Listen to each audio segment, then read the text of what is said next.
Amén. Esto yo lo llamo lo óptimo del cristianismo. Cristianos verdaderos o los verdaderos cristianos deberíamos de cabalgar sobre la temática de esta canción. La palabra no ha fallado. Ustedes han escuchado el adagio que dice que no hay mal que dure 100 años ni cuerpo que lo resista. Eso es mentira. Realmente en el caso de Job fueron solo 7 días. 7 días duró para estallar Job en toda su denuncia contra Dios, en todo su pleito contra Dios. Y en esta mañana queremos traer en medio de las Escrituras este aspecto importante de lo que es el sufrimiento de los justos en manos de un Dios que es sobrenatural. Dani, primero la presentación. Gracias. Y después va. Cuando hablamos del sufrimiento de los justos en manos de un Dios sobrenatural, estamos hablando de que el sufrimiento tiene que ver con una fe razonable. ¿Cuántos sabemos que Dios siempre ha estado con nosotros? Hoy es un día de mucho cuidado al responder preguntas. De mucho cuidado. ¿Cuántos sabemos que Dios siempre está con nosotros? Esa es una parte en lo que nuestra parte de nuestra mente lo sabe. ¿Cómo se llamaba esa mente? Esa parte. Los jóvenes ayer tuvimos una clase importante sobre la mente, ¿verdad? Chicos y chicas. Usted lo sabe, usted sí sabe que Dios siempre está con usted. Yo lo sé, pero en el momento en que nosotros entramos en un conflicto, en momentos en que entramos en una crisis, eso se convierte en una mentira. Cuando hablamos del sufrimiento de los justos en manos de un Dios sobrenatural es porque tenemos que empezar a entender nosotros que Dios es un Dios sobrenatural y que usted y yo somos solamente personas normales, corrientes y comunes en medio de un mundo que cabalga a prisa de diferentes maneras, por diferentes momentos y por diferentes estados, ¿ok? Entonces, vamos a ver nosotros quiénes son los verdaderos cristianos. Hermanos, uno no pensaría hace unos 20 años o 30 años que debiera de estar tocando un tema de saber quiénes son los verdaderos cristianos, porque se parte del principio o el supuesto que todos los que estamos somos cristianos. Ahora hay que agregar los verdaderos cristianos. Porque resulta que no todo mundo es un verdadero cristiano. Tenemos que encontrarnos nosotros a través de las Escrituras con esto. Hoy vamos a poner bases sólidas con respecto a que lo que escribe la Escritura, de lo que pasó, de lo que está pasando y de lo que tiene que venir en medio de nosotros para conocer a ese Dios sobrenatural. Un verdadero cristiano es aquel que entiende que Dios es un Dios sobrenatural, que todo opera para bien, que todo tiene un propósito, que siempre debemos de confiar en Él en todo, hermanos. Y cuando yo digo en todo, es en todo. Lo que pasa es que nuestras acciones naturales hacen o dicen de nosotros que nosotros no estamos confiando en un Dios sobrenatural. Cuando nosotros no vemos la respuesta de Dios, en el canto habla esta persona de que ha tenido respuesta, pero que a veces el silencio ha sido la respuesta. El silencio a nosotros nos mata, máxime cuando estamos en la circunstancia. Cuando nosotros tenemos que entender qué es lo que la Escritura a nosotros nos llama a hacer, es con el aspecto de la fe razonable. El sufrimiento físico y emocional pone a prueba la fe. No más usted, hermano, cuando usted está en un momento físico difícil, en un momento emocional difícil, usted y yo entramos en la prueba de la fe. Pero ¿qué es lo que a nosotros nos acontece con esto? Bueno, resulta, hermanos, que cuando estamos trabajados por Dios, por un Dios sobrenatural que no entendemos a veces, o casi siempre, no entendemos por qué es que está la prueba de la fe ahí. ¿Cómo puede ser razonable cuando nos sobrecoge una calamidad continuar confiando en Dios? ¿Cómo podría ser razonable? Hermanos, ¿cómo puede ser razonable la fe cuando llega a la calamidad y continuar confiando en Dios? Solo cuando conozcamos al Dios sobrenatural. Porque si no, la calamidad, la circunstancia, el dolor, el peso físico, emocional nos va a sacar. Tan así es que el 90%, no exageré, Señor, 80 dice el Señor. El 80% de las resoluciones de los conflictos que usted y yo tomamos, los tomamos en nuestra parte natural. Difícilmente buscamos el rostro de Dios antes de. Y cuando lo buscamos bajo una conceptualización de qué es lo que yo quiero oír. Este es un gran daño y un gran mal que está en medio de la iglesia. Cuando alguien llega a la consejería queriendo escuchar algo, saldrá de ahí escuchando lo que nunca nadie dijo, pero lo que sí se propuso escuchar en medio de lo que se dijo. Nosotros decimos que nosotros podemos sufrir por causa del Evangelio. ¿Cuántos estamos claros por eso? Nosotros decimos que podemos sufrir por causa de Cristo, pero no podemos sufrir por causa de lo que nos está pasando inmediatamente. Porque casi siempre cuando algo inmediato nos está aconteciendo, nosotros queremos quitárnoslo de encima. Nosotros queremos salir de eso. Nosotros buscamos cómo solventar y solucionar el conflicto, porque no puedo vivir con el conflicto. No puedo vivir con la prueba de la fe que me fue impuesta de parte de Dios. Nosotros creemos que esas pruebas vienen de parte de nosotros. Nosotros creemos que es que nos las hemos ganado, o nosotros creemos que al final tal vez Dios fue el que me mandó eso. Hermano, ¿cómo saber verdaderamente si Dios está mandando esas cosas? Nosotros tenemos que estar ahí. Job es uno de los libros, y no es que vamos a estudiar a Job, vamos a estudiar algunas referencias de Job. Job y su actitud. Job era un hombre perfecto, recto y apartado del mal. Yo no sé cómo Dios se enamoró de Job. Dios estaba enamorado de Job, de una forma espectacular. Tan enamorado de Job, tan consciente de Job, que rajaba, como diríamos en este tiempo, con Job. El evento que se registra en el libro Job, dice la Escritura que Satanás llegó con los hijos y empezó a hablar con Dios, y que le dijo, y Dios le dijo: ¿has visto a mi siervo Job? Que es un hombre perfecto, recto y apartado del mal. Y el diablo le dijo: sí, claro. Yo lo he visto, pero es que tiene tu protección. Es que usted lo tiene chineado. Es que usted lo tiene rodeado. Por eso Job es así. Quítele todo eso para que vea. Y Dios dijo: me la juego en la apuesta.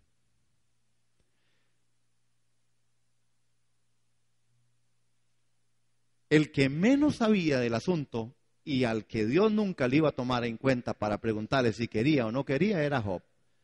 Igualmente para usted aplíqueselo. ¿Usted cree que Dios le va a pedir permiso para mandarle la prueba? No le va a pedir permiso. No se lo pidió Job, que era un enamorado de Job, y no sé si Dios está enamorado de usted. Si Dios tiene de usted un concepto tan alto, ¿lo tendrá? ¿Tiene Dios un concepto de usted así tan grande, tan alto? ¿Tiene Dios, diría Dios de usted: ese hombre que es el pastor allá en Plaza González es un hombre perfecto, recto, apartado del mal, y además a mí me faltaría otra ahí, y guapísimo? ¿Dirá eso Dios de mí? ¿Está Dios en la capacidad de hablar de usted así? Y aquí discutimos situaciones en esta tierra que no tienen trascendencia más que de una forma teológica inventada muchas veces, o en el prisma del ojo de alguien, que no tiene nada que ver con el corazón de Dios. Esto sí tiene que ver con el corazón de Dios. ¿Qué dice Dios de usted? ¿Qué habla Dios de usted con sus santos ángeles? ¿Qué dice Dios de usted en la Corte Suprema? ¿Qué dice Dios de usted sentado en el trono? ¿Qué está hablándole a Jesús? Jesús está intercediendo por los santos día y noche. Y seguro el Señor está diciendo: ve aquel como otra vez aquel muchacho. Y Jesús dice: yo pagué el precio. vea mis manos, vea mis pies. Yo pagué el precio, Padre. Y otra vez el papá dice, bueno, se salvaron por esta. Pero Dios sí entrega a su propósito. La prueba es para salir aprobados. Vean a Job. Job llega, hermano, no estamos hablando aquí de que Dios quiere martirizarte.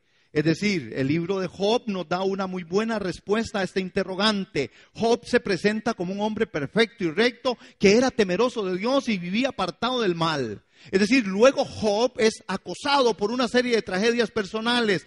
Ante el escenario de sus pérdidas, los consejos de sus amigos, de su mujer y el consejo al final hasta de Dios mismo. 7 días. En 7 días se echó por el tubo a Dios. En 7 días retó a Dios. En 7 días maldijo. En 7 días. ¿Cuántos tan fuertes como Job aquí? ¿Cuántos tan fuertes como Job?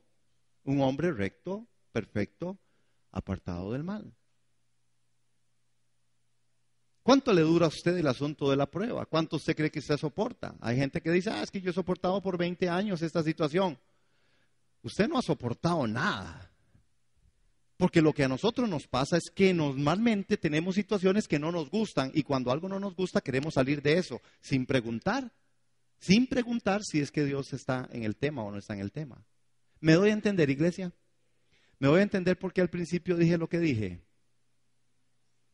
Porque aquí, en medio de nuestra vivencia cristiana, nosotros tenemos que hacer un examen consciente, hermano, de que si somos verdaderos cristianos. Hay cristianos y los verdaderos cristianos. Job y su actitud. Vean lo que pasa con Job. Job se niega a seguir el consejo de su mujer. Pero es interesante, hermanos. Es interesante porque él se niega a seguir el consejo de su mujer, quien le dice, maldice a Dios y muérete. Y eso que está enamorada. Por eso cuando su esposa le diga que está muy enamorado de usted, hermano, usted mejor piensa en Dios. Ame a Dios. Esta mujer estaba y le dice, Job, maldice a Dios y muérete. No obstante, Job, hermanos, no acepta este consejo. Pero vea lo que Job hace. Job maldice el día en que nació. Job empieza a elaborar acusaciones contra Dios. En capítulo 27 y verso 2, oigan lo que Job se atreve a decir, hermano. Pero lo peor es que no es que solo Job se atrevió a decir eso, es que usted y yo muchas veces en nuestro caminar, en la crisis, cuando la cosa no nos sale, decimos eso y algo más. Vean lo que Job dice. Job dice, siguió hablando Job y dijo, juro por el Dios viviente que me ha quitado los derechos, por el Todopoderoso. Dice, quien llenó mi alma de amargura. Job dice, yo acuso a Dios, porque Dios, el Dios viviente, me quitó mis derechos. Yo acuso a Dios, que es el Todopoderoso, pero que llenó mi alma de amargura.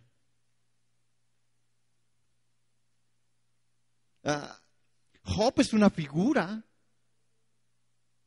es tipo de una iglesia, de un tipo de cristiano.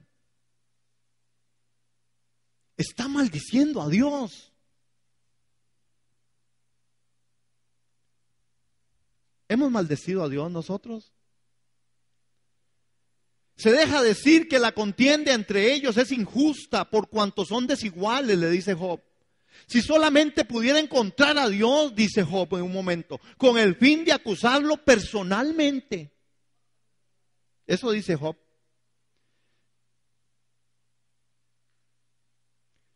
Y Job reitera su inocencia, confía en que algún día será vindicado. Dice Job, yo confío en mi inocencia, yo no he hecho nada.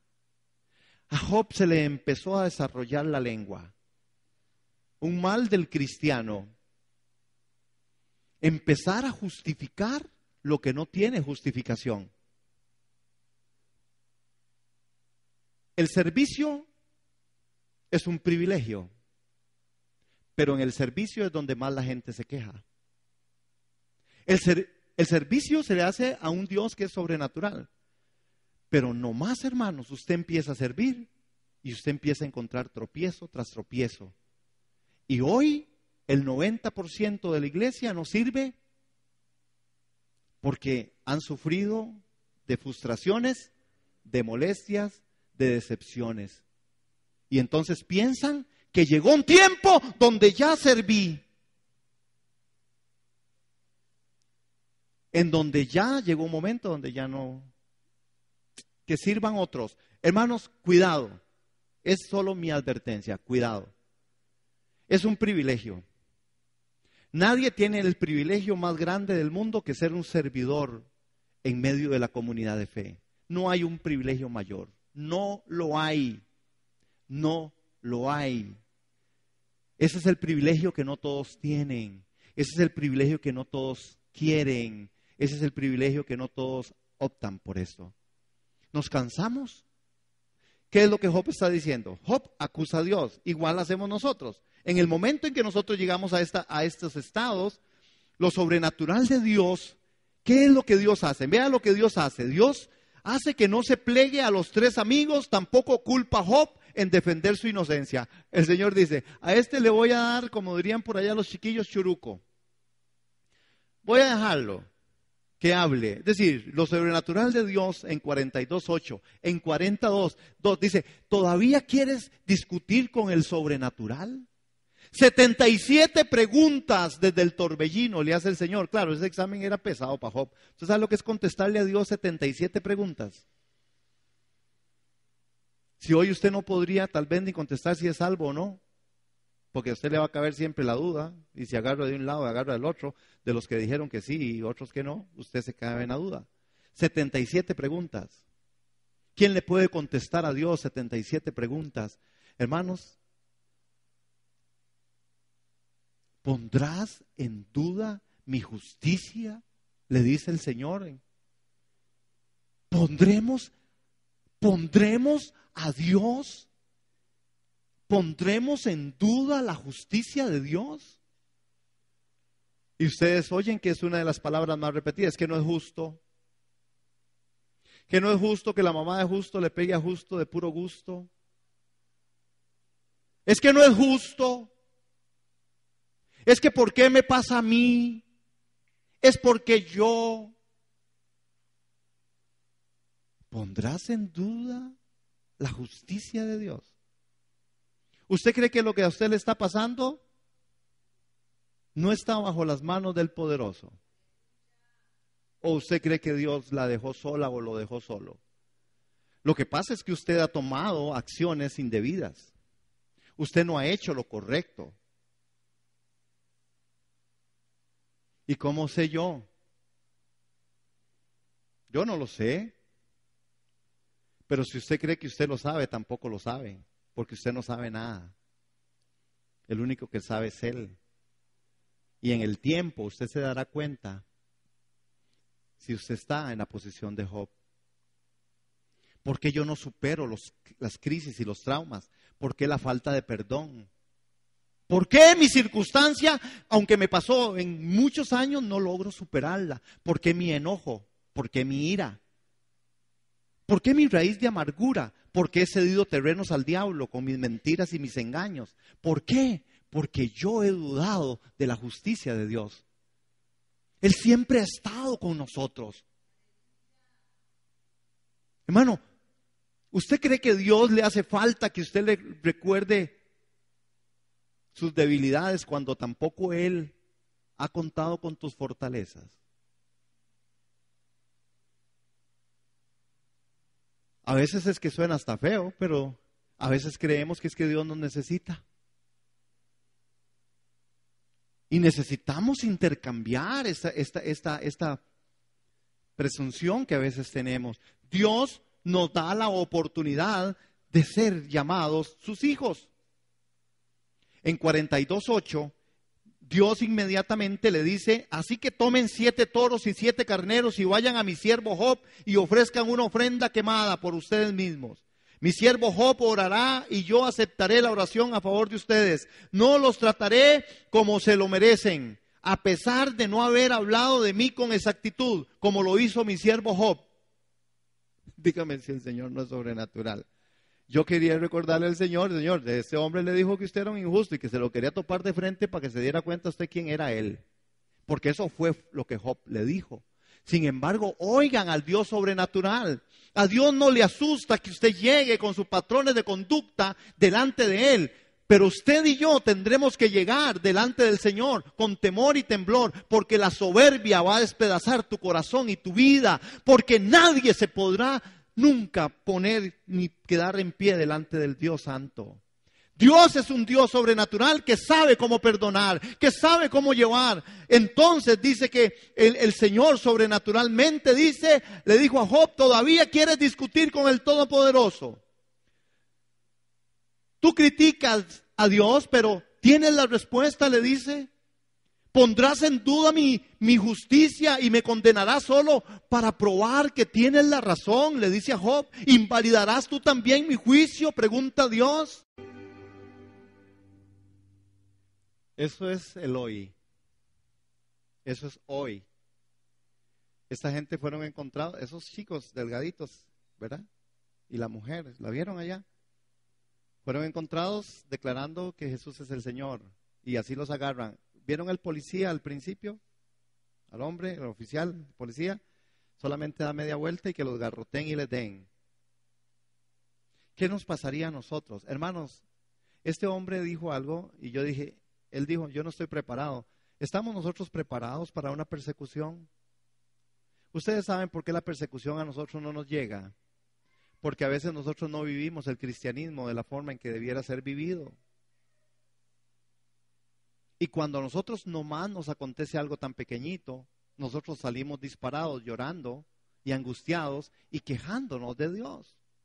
¿Qué cree ustedes que pasó con esta gente?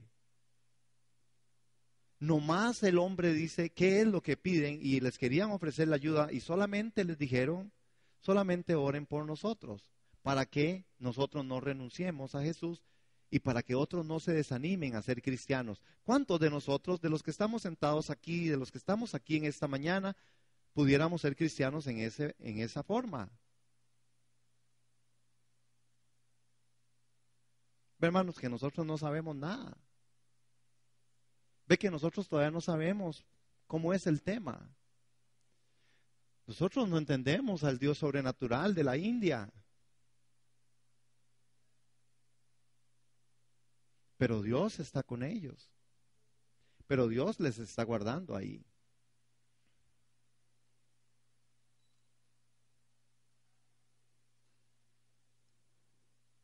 Job contestó, de oídas te había oído, mas ahora mis ojos se ven. Job, hermanos, es invitado a ver la creación de Dios y la gloria del Dios sobrenatural. El verdadero aguijón del sufrimiento no es la tragedia en sí, ni tampoco el dolor. ¿Saben qué es? Es verdaderamente lo que nosotros acusamos como no ver a Dios en medio de la situación.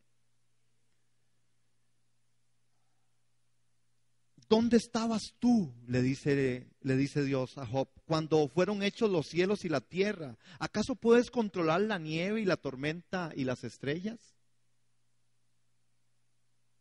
¿Dónde estabas tú?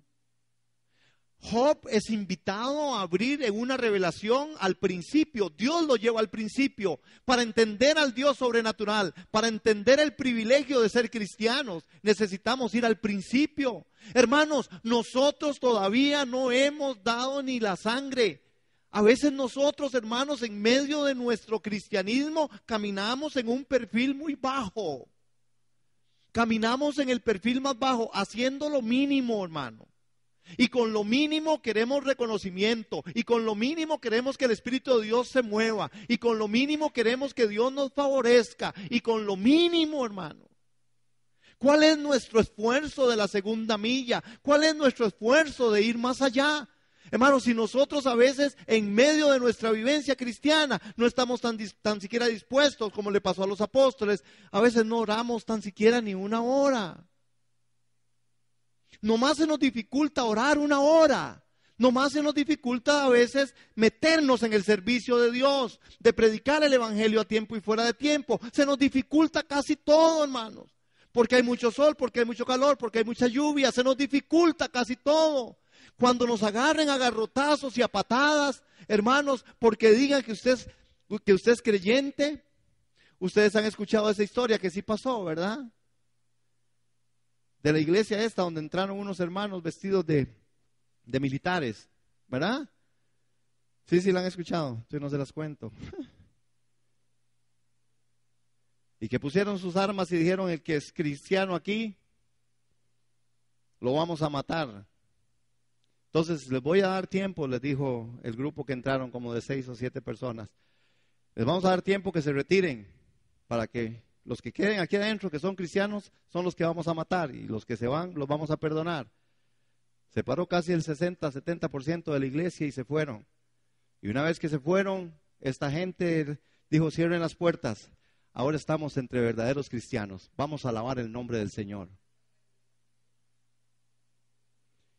Y ojalá que nunca más vuelvan a entrar por esa puerta esas personas. Haríamos eso nosotros, hermanos. Necesitamos ver qué hacemos nosotros, porque nosotros estamos en un conflicto con respecto a la parte de la sobrenaturalidad de Dios. Hermanos, necesitamos despojarnos del peso que nos asedia y correr con paciencia la carrera que tenemos por delante, puesta la mirada en Jesús, autor, consumador de nuestra fe. Hermanos, el costo del verdadero discípulo, el verdadero cristiano, en Lucas 14:25 y siguientes, y en Hebreos 5:8 y en Romanos 8:17, hermanos, el Señor nos da una cátedra con respecto a esto. Por factores del tiempo, yo voy a empujar un poquito más allá, porque quiero llegar a un momento para dejar a Job por ahí quedito, porque Job no pudo. Job dijo: Señor, no tengo respuesta. El Señor le enseñó todo el universo, le enseñó la creación y le dijo: ¿dónde estaba usted cuando yo hice esto y esto y esto? Y Job dijo: mejor como callado, no sé dónde estaba, yo no existía, yo creí que yo era justo, yo creí que yo era fiel, yo creí que yo era un hombre íntegro, yo creí que yo era un hombre que amaba tu nombre, y se encontró con que no lo amaba. Hermanos, la pregunta para nosotros no es salir aquí en la decepción de decir: qué mal que estamos. No, hermano, no, mal siempre hemos estado, por eso Dios nos rescató. Si usted ha creído en algún momento que usted estaba muy bien, usted se equivocó. Porque usted era enemigo, usted fue rescatado, hermano. Usted no hizo nada, ni yo puedo hacer nada. Yo puedo hacer algo hoy, yo puedo pagar el precio, yo puedo orar por la gente de la India, yo puedo orar por el indigente, yo puedo orar por los de la cárcel, yo puedo ponerme de rodillas y que cuando vengan las situaciones difíciles y adversas, que yo pueda encontrarme conmigo mismo y decir: Señor, ¿por qué me estoy buscando este problema? O Señor, si esto viene de ti, yo lo acepto, lo recibo, y poder sufrir por causa del evangelio de Jesucristo. Y despojarnos nosotros, hermanos, de esta forma, que es una forma egoísta, que es una forma, hermanos, que al final gente se va de la iglesia porque no lo saludan, hermanos. Dios libre, le demos garrotazos. Yo a veces digo: Señor, me dan ganas de empezar a volar sillas, a ver cuántos de los hermanos me siguen amando como me aman hoy. Me dan ganas de poner reglas del juego, como uno que más que sirve aquí, para ver cuántos toleran, a ver quiénes quieren venir. Y se dice: no, si usted no viene a hacer esto y esto y esto, usted no va a poder servir. A ver cuántos aguantan, hermanos. No. Más bien a los que sirven a veces hay que casi que ofrecer, y ofrecerles el oro y el moro. Estamos mal, hermano. Algunos se alegran porque ya no van a servir. Estamos mal. No buscamos el interior profundo de las Escrituras, que seamos removidos en el poder del Espíritu Santo y hacer lo que Dios quiere que hagamos. Amén. Hoy tenemos la oportunidad. Vean esto, hermano, ven qué bello. En Lucas 14:25, ahí dice: amar menos, en griego miseo, muestra que no se nos pide que aborrezcamos, sino que amemos más al Señor que a la familia, si somos discípulos. Pero aquí mismo, en este auditorio, la gente aquí se desgarra las vestiduras, porque aquí se supone que la familia es lo primero. Y Jesús no dijo eso nunca. Jesús dijo lo contrario. Jesús dijo algo distinto. Jesús en este texto dice, una gran multitud seguía a Jesús. Y él se dio vuelta y les dijo, si quieres ser mi discípulo, debes aborrecer a los demás. A tu padre y a tu madre, a tu esposo y a tus hijos, a hermanos y hermanas. Sí, hasta tu propia vida. Sí, hasta tu propia vida. De lo contrario no puedes ser mi discípulo. Además, si no cargas tu propia cruz y me sigues, no puedes ser mi discípulo. No, es que yo estoy por mi familia. Usted está por su familia. Usted no puede ser su discípulo.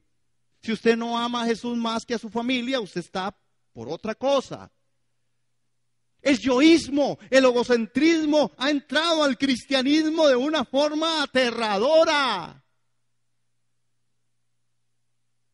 Yo conozco de familias, seguro usted también, hermanos, que hoy no están en la iglesia por hacer caso a sus hijos. Porque sus hijos los llevaron a lugares para encontrar lo que no tenían que encontrar. Es triste, hermanos, cuando uno puede ver la perspectiva y cuando uno conoce personas, hermanos, que uno dice, no es que aquí tengamos toda la verdad. Para los hermanos que son invitados y que nos han venido hoy como a visitarnos. Aquí no tenemos toda la verdad, la buscamos todos los días. No somos la iglesia perfecta, hermano, empezando por este que está hablando. Cuando usted lo conozca, usted va a decir, ay, voy a orar por ese pobre hombre. Y si quieren conocerme, hermanas, hablen con esa señora que está aquí en la primera banca, ella sí sabe todo de mí. ¿Ok? Hermanos, pero díganme si no. Hay gente, hermanos, que no entiende el proceso de Dios y no entiende el corazón de Dios en medio de los tratos. Hermanos, y no saben qué es lo que está aconteciendo y al final nos desbocamos por cosas que no son. Hoy estamos rindiendo culto a otra cosa, iglesia. Hoy rendimos culto al dinero, hoy rendimos culto al trabajo. Ay. Aquí que me actualicen, hermanos. ¿Han visto ese anuncio de los... Es un nombre tan extraño. El viernes estuve ahí en una discusión con esto. Un nombre está saliendo en los anuncios. Es ser una persona... Dice, yo soy una persona ¿qué? ¿Dónde está Olguita Guevara? Muy bien por Olguita. Va bien Olguita en este año. Oiga, pero es una palabra en la que es como, yo tengo una adicción, entonces yo soy adicto a mi familia. Se llaman los no sé qué. ¿Perdón? ¿Cómo es? Vidaólicos. Lo están pasando en tele, ¿verdad? El vidaólicos es, yo soy adicto a mi familia. Yo soy como un adicto a la comida. Pero tienen que aceptarme, yo soy vidaólico. Hermanos, y por ningún lado aparece Jesús. Porque nosotros, como sociedad, igualmente estamos pagando un precio muy alto en este país. Y queremos regalarnos las vestiduras. ¿Qué es el escenario que tenemos como país? El escenario que tenemos como país es la falta de temor al Señor. Nadie lo va a arreglar. No importa cuántos lo hagamos, no importa cuántas asociaciones, no importa cuántas huelgas, no importa cuántas marchas, no importa quién sea el presidente. Si es una, otra, otro o lo, no importa. Es que Dios está trayendo su justo juicio sobre esta comunidad, sobre esta región, sobre este país. Y vamos a tener que entender que tenemos que tener y entender al Dios sobrenatural, porque si no nosotros vamos a cabalgar y a caminar con esto. Hermanos, perdón, somos muy poquitos. Somos muy poquitos para todas las cosas, hermanos. Cualquier cosa me saca del propósito, hermanos. Cualquier situación me desgarra mi vida. Cualquier cosa, hermanos, me pone en conflicto. Hermano, cualquier cosa, cualquiera. No me volvieron a ver, sí me volvieron a ver. Me saludaron, no me saludaron. Me traicionaron, no me traicionaron. Usted y yo tenemos que vivir en la perspectiva de Dios. ¿Qué fue lo que Jesús dijo? ¿Usted quiere ser el verdadero discípulo? Claro, ahí amar más significa, es amar menos. Muestra que no se nos pide que aborrezcamos al papá, a la mamá, al hijo, a la hija, sino que amemos más al Señor que a la familia, que amemos más al Señor que nuestra propia vida. Eso es pedirle mucho. Eso no es pedir más de lo que Él hizo. Él amó más al mundo y dio a su Hijo unigénito para que todo aquel que en Él crea no se pierda y tenga vida eterna. Él se despojó, siendo Dios, se hizo hombre. Martes, vengan. Hermanos, eso es la verdad. No nos está pidiendo algo que Él no ha hecho.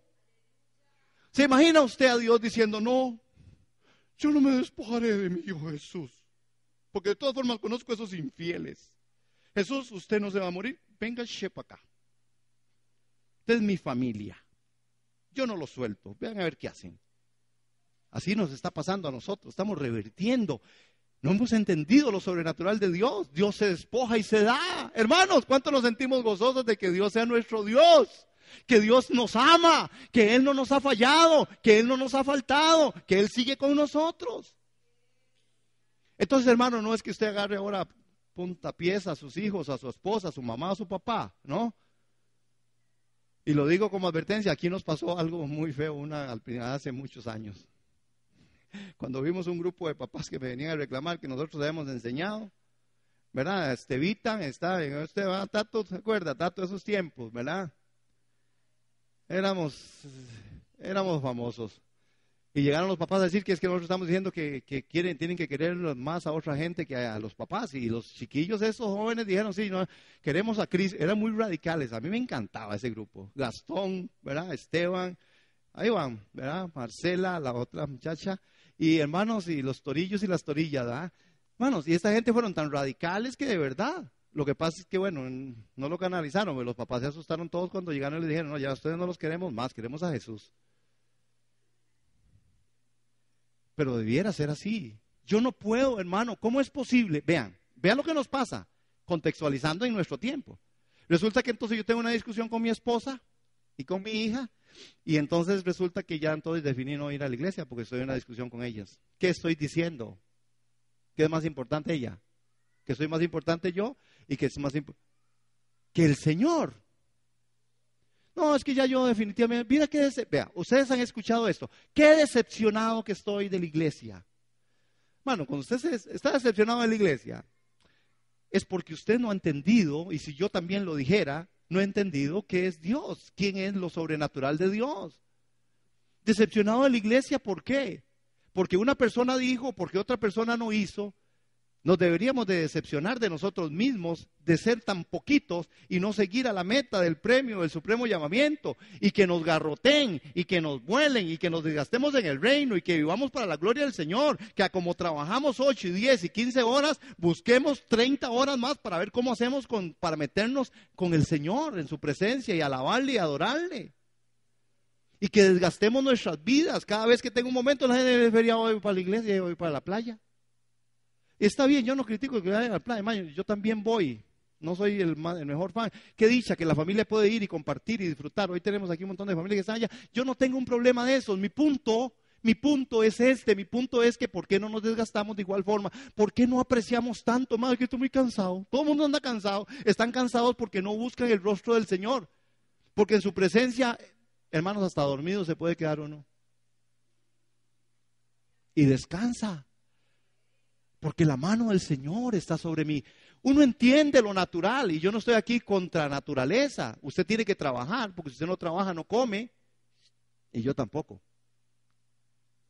Pero al final, hermanos, ¿cuánto tiempo y cuántos recursos están operando en mi vida que no están dispuestos o puestos para la gloria o el reino de Dios? Amén, hermanos, ¿están aquí? ¿O ya no van a volver? Bueno, ahí. Hebreos 5:8 dice, aunque era hijo de Dios, Jesús aprendió obediencia por las cosas que sufrió. Era el hijo de Dios, hermano, Él padeció para darnos el ejemplo. Tengo que terminar. Y si hijos también herederos, una gran cláusula. Vean, ¿han visto ese texto? Ha sido tan comentado. Yo he oído predicaciones de eso, he oído posiciones doctrinales y teológicas de esto. Uno de los grandes peligros que amenaza a la iglesia de Jesucristo es la confusión, hermanos. Por ejemplo, si tomamos alguna enciclopedia de religiones y sectas, vemos que define e identifica muchas clases de cristianos. Hermanos, de los variados ¿verdad? De los más variados, dependiendo de los gustos, porque dicho término se utiliza para identificar casi a cualquier grupo religioso. Pero en Hechos, en el capítulo 11, en el verso 16, la frase "a los discípulos se les llamó cristianos por primera vez", muestra claramente que los verdaderos cristianos son los discípulos de Jesucristo, excluyendo a cualquier otro tipo de religioso. Entonces, hermanos, aquí con toda la vehemencia y con todo el respeto, pero discípulo de Cristo es aquel que se le llamó cristiano por primera vez a los verdaderos cristianos. Y los verdaderos cristianos, trae otro video ahí, pero no tenemos tiempo, es cuando los agarraron, hermanos, y a Esteban predicando el evangelio, lo cerraron a pedradas. ¿Saben, hermanos, cuántos versículos, cuántos textos sagrados sacó de su boca pedrada tras pedrada? Ya lo he dicho aquí 1000 veces. 54 versículos. Entonces era como más o menos así. Vea, ahí voy yo a ver. Al que le pegue la botella me dice el texto bíblico. Para ver de cuánto se acuerda. Y voy con este y después voy con el abanico. ¿Listos? Hermanos, más o menos así era el tema. Pedrada tras pedrada, y él empezó a pronunciar la palabra. Pedrada que le caía, pedrada, texto sagrado que sacaba. A nosotros, cuando nos dejan de saludar, nos apachurramos en la vida, hermanos. Nos sentimos decepcionados, no queremos ver a la iglesia, es un desastre, eso de iglesia, hermanos. Dígame, estoy equivocado. Por favor, hermanos. No conocemos al Dios sobrenatural de Esteban. Pedro pidió, por favor, crucifíqueme en boca abajo. No merezco morir crucificado como ese. Aquí estamos pidiendo, por favor, que oren para ver si el Señor nos regala un día más de vacaciones o un día más libre, hermanos. Para que no haya culto. Es verdad, para que el pastor deje de joder que hay que venir los martes. Bien, hermanos, estamos mal. Pero estamos en Cristo. Pero estamos diciendo, tenemos un Dios sobrenatural. Tenemos un Dios todopoderoso. Hermanos, ¿qué fue lo que pasó? ¿Quiénes son los verdaderos cristianos? Los discípulos de Jesucristo. Estos son los verdaderos cristianos. ¿Cuántas clases de cristianos hay? Solamente una, los discípulos de Jesús. Pero si alguno padece como cristiano, no se avergüence, sino glorifique a Dios por ello. Hermano, discípulo en el Nuevo Testamento se traduce del griego matetes y significa aprendiz y alumno. Es el masculino del nombre matano, que significa entender. Es decir, que un discípulo sigue al maestro, que un discípulo hace lo que el maestro dijo. Es un aprendiz. Y si Jesús murió en la cruz y padeció y fue sepultado, y si Jesús fue apedreado, su barba fue arrancada, si lo sacrificaron, lo colgaron de un madero, usted y yo no podemos esperar menos si usted es un discípulo de Cristo, si usted es un aprendiz, si usted es una persona que sigue de verdad a Jesús. Pero hermanos, yo creo que si vamos por un buen camino, por lo menos hoy estamos soportando el calor.